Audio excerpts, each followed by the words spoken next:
Howdy, gang. So this is actually a pretty interesting debate that I wish to have with all of you, and I hope some of you will chime in. I had Thanksgiving dinner with one of my dearest, deepest friends here in Nashville. I knew him before I moved here. He's probably the most respected person in town. He's not a label guy. He's not on the streaming side he's in radio now, but he's been in many facets of the business. We were talking about this debate about streaming, and he's so smart and so thoughtful that he was like, okay, well, but this goes a lot further than what you're saying, what I was proposing. And I said, what's that? And he goes, well, when we bought say a 45 or a single in the old days, you play that over and over and over and over and over and over and over and over and over and over again. So if you paid 89 cents for that, the price diminishes, the streaming of that single diminishes over time. So how does that correlate with today's market? So that's one interesting argument. And I was like, oh, okay, that's a good argument. I said, but someone did buy it.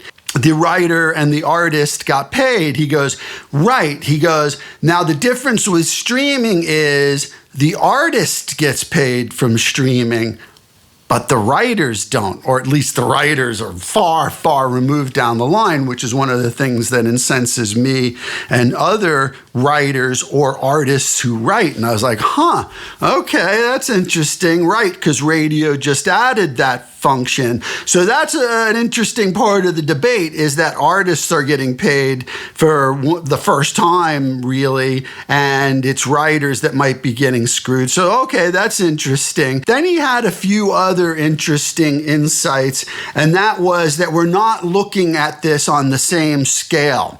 And that's because there is no scale. Like, nobody has sat down and figured out, well, is it how many people are listening or streaming versus how many streams, and how that relates to the old days as far as purchases and radio. Like, radio's been dying for a while, but they still have radios in cars, thus they still get an audience. But how does the old audience for radio, how does the old audience who bought records and had repeated plays, how does that scale to what we're doing today? And nobody has actually done a reasonable, thoughtful, in-depth dissection of that. And maybe this is part of the problem, that nobody is making a comparison, a one-to-one